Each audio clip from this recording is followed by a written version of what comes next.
Okay, तो next अपना point है electric field due to charge spare.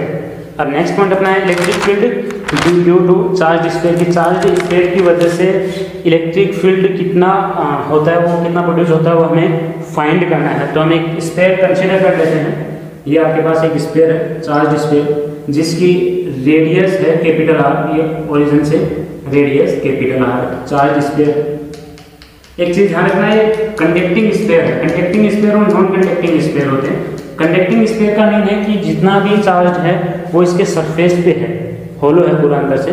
ये नॉन कंडक्टिंग क्या आता है, सॉलिड आता है, जिसके चार्ज है उसके इनसाइड भी होता है। बट यहाँ पे क्या है, ओनली सरफेस पे ही चार्ज है। तो अब हमें अगर इलेक्ट्रिक फील्ड निकालना है, इसमें चार्ज टोटल चार्ज क्यों है, टोटल चार्ज क्यों, और अगर हमें इलेक्ट्रिक फील्ड निकालना है गाउस लॉ की हेल्प से, तो हमें क्या करना पड़ेगा, सबसे पहले गाउसियन सरफेस अज्यूम करना पड़ेगा। और इलेक्ट्रिक फील्ड की डायरेक्शन तो हमें पता है कि इसके 90 डिग्री की होगी, नॉर्मली होगी, सरफेस के नॉर्मली है।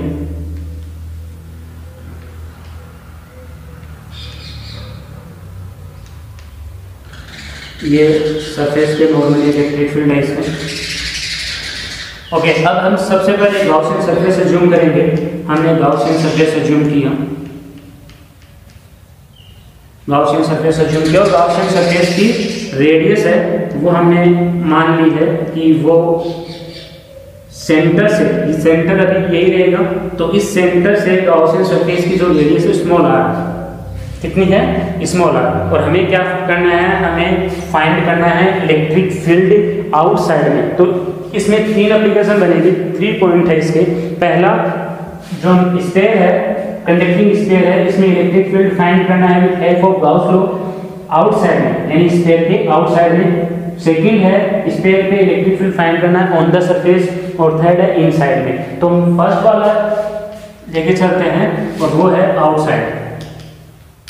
और आउटसाइड का मीन क्या है कि स्मॉल आर, जो स्मॉल आर रेडियस हमने किसकी मानी है, स्मॉल आर रेडियस मानी है गाउसियन सरफेस की, और वो इस कैपिटल आर से ग्रेटर है, क्योंकि कैपिटल आर तो स्पेयर की रेडियस है। तो small R is greater than capital R. ठीक है, अब देखो सबसे पहले हम क्या करेंगे, यहाँ पे कोई स्मॉल सरफेस मान लेंगे ds, और ये इलेक्ट्रिक फील्ड की डायरेक्शन है। दोनों में बीच में एंगल कितना है, दोनों के बीच में एंगल थीटा है, और थीटा कितना है, 0 डिग्री, क्योंकि दोनों पैरेलल है। तो आपके पास फ्लक्स का फॉर्मूला क्या था, d equal to E ds cos theta, यही था फ्लक्स का formula, E ds cos theta.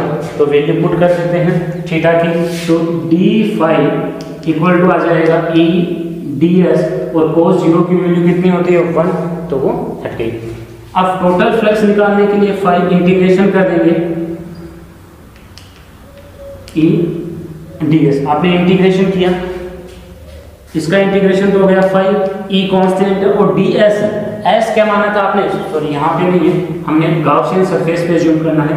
तो s क्या माना था हमने, ds माना था small surface area on Gaussian surface. तो अगर मैं ds का क्या कर रहा हूँ, ds का इंटीग्रेशन कर रहा हूँ, तो पूरा गाउसियन सरफेस कवर करेगा।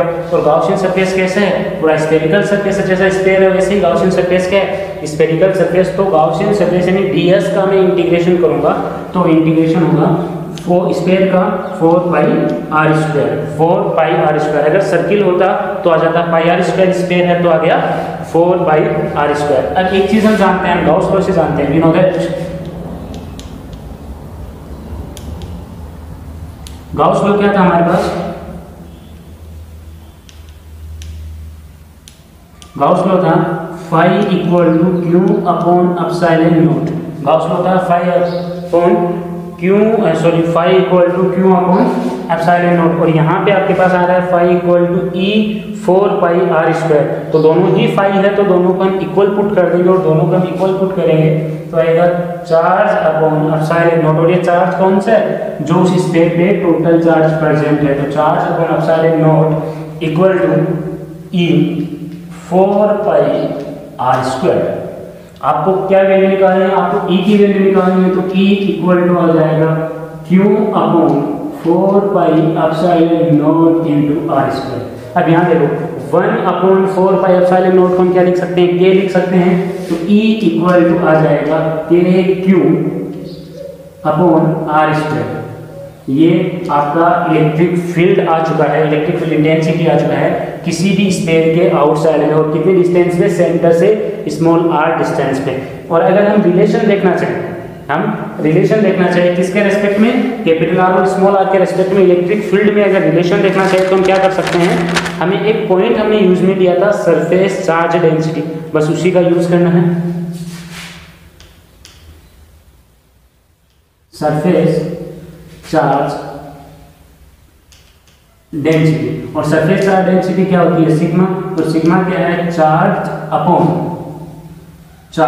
Upon total area, total surface area. अब एक चीज सोचो, अगर मैं सरफेस चार्ज डेंसिटी निकालूं तो चार्ज अपॉन एरिया आएगा, वो एरिया किसका आएगा, गॉसियन सरफेस का आएगा या स्फेरिकल जो ऑलरेडी हमारे पास कंडक्टिंग सरफेस है उसका आएगा। तो वो हमेशा डेंसिटी जो हम निकालेंगे वो स्फेरिकल सरफेस जो जो कंडक्टिंग स्फेरिकल सरफेस है वो आएगा। तो यहाँ पे आएगा 4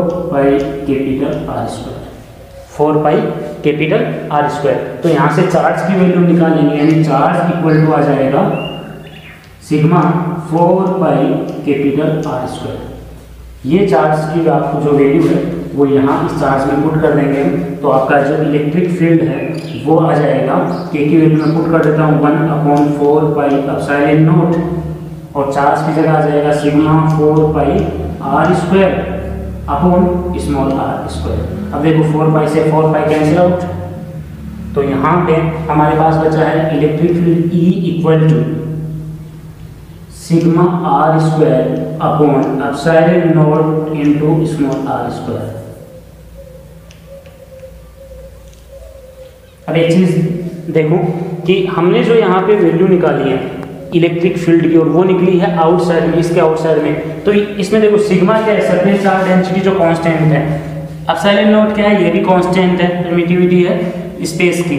अब R स्क्वायर, और R स्क्वायर क्या है, वो कंडक्टिंग स्फीयर है, कंडक्टिंग स्फीयर है जिसपे चार्ज Q है, तो ये भी कांस्टेंट हुआ। तो वेरी क्या कर रहा है, स्मॉल r स्क्वायर वेरी कर रहा है कि जो रेडियस आपने गॉसियन सरफेस की मानी है आउटसाइड में, उसको आप कहीं ज़्यादा भी कर सकते हो। तो यहाँ पे इसके बेसिस पे हम लिख सकते हैं कि E is proportional to 1/r square, यानी E is inversely proportional to r square.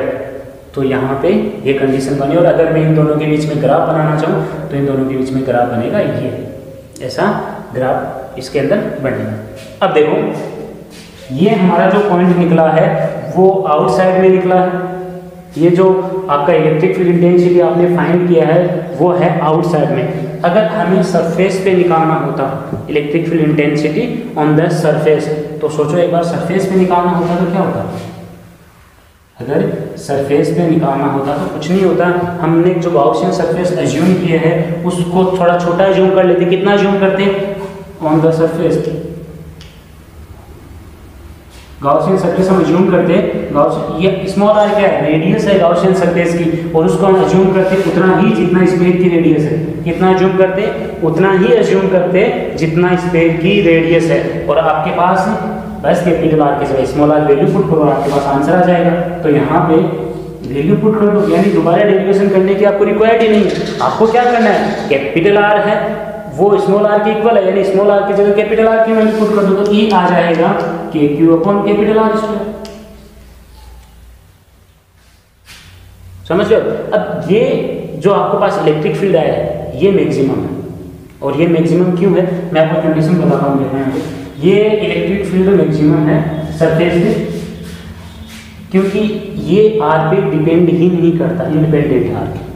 उसके बाद क्या है, अब उसके बाद हमें निकालना है इसके इनसाइड में, यानी इस जो हमने कंडक्टिंग स्फीयर लिया है इसके अंदर हमें इलेक्ट्रिक फील्ड इंटेंसिटी फाइंड करनी है। तो देखो डायग्राम दोबारा बनाना पड़ेगा। तो अपना थर्ड पॉइंट आता है इनसाइड, और इनसाइड का मीन है कि small r is less than capital R। तो आपका स्फीयर ये था, पॉजिटिवली चार्ज स्फीयर था जिस पे चार्ज Q था और जिसकी रेडियस कैपिटल R थी। अब हम क्या कर रहे हैं, इसके अंदर एक गॉसियन सरफेस मान रहे हैं, क्योंकि हमें इनसाइड निकालना है अंदर, तो अंदर गॉसियन सरफेस मान रहे हैं जिसकी रेडियस है स्मॉल r। क्या रेडियस है, स्मॉल r जिसकी रेडियस है। तो अब देखो यहाँ पे क्या होगा, अगर अंदर ले रहे हैं तो आपके पास फॉर्मूला है KQ अपॉन R स्क्वायर, के क्यू अपॉन ई की वैल्यू क्या है, के क्यू अपॉन आर स्क्वायर। एक चीज देखो, आर आपके पास है, आर आपके पास गिवन है कि आर कुछ ना कुछ है, के कांस्टेंट है, बट आप सोचो क्यू कहाँ से लेके आओगे, क्योंकि गाउसियन सरफेस कंडक्टिंग, ये क्या है, स्फीयर था, वो कंडक्टिंग स्फीयर है। तो जितना भी चार्ज आउटसाइड में, अगर मैं गाउसियन सरफेस की, हमने जब गाउस लॉ पढ़ा था तो हमने क्या कहा था कि गाउसियन सरफेस के इनसाइड में जो चार्ज होगा सिर्फ वही आएगा, इनसाइड में चार्ज। तो इनसाइड में चार्ज कहाँ से लेके आएगा, अगर हम फ्लक्स की वैल्यू पुट करेंगे, सिमिलर फ्लक्स का फॉर्मूला क्या था, Q upon epsilon not, Q upon epsilon not. अब क्यू क्या है, इनसाइड का चार्ज है, तो यहाँ पे तो इनसाइड में कुछ चार्ज है नहीं, क्योंकि चार्ज तो सारा आउटसाइड में सरफेस पे, इनसाइड में क्या होल है, पूरा होल है, तो इनसाइड में चार्ज जीरो है, क्यू जीरो है तो फ्लक्स भी क्या होगा, जीरो, और फ्लक्स जीरो है तो फिर इलेक्ट्रिक फील्ड भी क्या होगा, जीरो। तो इलेक्ट्रिक फील्ड इनसाइड में आएगा जीरो, इलेक्ट्रिक फील्ड आया इनसाइड में जीरो। अब आपने के पास तीन कंडीशन बनी हमारे पास, पहला एक बना आउटसाइड, एक बना सरफेस और तीसरा बना इनसाइड। तो तीनों पे देखो, अगर हम ग्राफिकली इसको शो करते हैं तो कैसे शो करेंगे,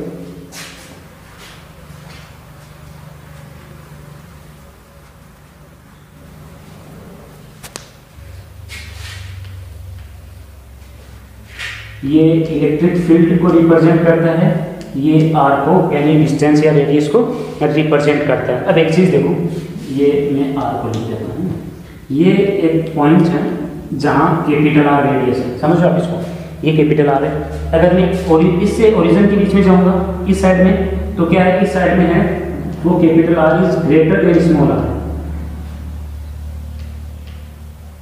कैपिटल आर बड़ा है, और इस साइड में यहाँ पे कैपिटल आर वो लेस देन स्मॉल आर है, capital R less than small R है, यानी इस साइड में आर बड़ा और उस साइड में स्मॉल आर बड़ा, इस साइड में कैपिटल आर बड़ा। अगर मैं अब इसमें ग्राफ हम बनाएं तो सबसे पहले देखो, ये ओरिजिन क्या है, सेंटर, सेंटर से R distance, capital R distance तक इलेक्ट्रिक फील्ड कितना है, सेंटर से इन साइड यानी कैपिटल आर तक इलेक्ट्रिक फील्ड कितना आ रहा है, जीरो, इलेक्ट्रिक फील्ड आ रहा है जीरो, यानी सेंटर से लेकर इस पॉइंट तक इलेक्ट्रिक फील्ड आपके पास इन साइड में जीरो आ रहा है। यहाँ पे है R इक्वल टू आर, इस पॉइंट पे R इक्वल टू आर, यानी सेंटर से लेके यहाँ इतने पार्ट में, यानी इन साइड से लेके आपने जो स्फीयर है उसके सेंटर से स्टार्ट किया और उसके सरफेस तक आए, तो इसके अंदर आपको इलेक्ट्रिक फील्ड मिला जीरो। सरफेस पे आते ही आपको एक कांस्टेंट इलेक्ट्रिक फील्ड मिला, अच्छा सरफेस पे कांस्टेंट इलेक्ट्रिक फील्ड मिला, और सरफेस से जब आउटसाइड में गए तो आपको इलेक्ट्रिक फील्ड मिला वो डिस्टेंस के इनवर्सली था। तो आगे का आपका जो ग्राफ बनेगा वो ऐसा बनेगा, इनवर्सली। तो ये आपका ग्राफिकल रिप्रेजेंटेशन है इलेक्ट्रिक फील्ड का किसी भी कंडक्टिंग स्फीयर के आउटसाइड, इनसाइड और सरफेस का, यानी इनसाइड में कुछ नहीं होगा, सरफेस पे कांस्टेंट होगा और आउटसाइड में डिक्रीज होता रहेगा।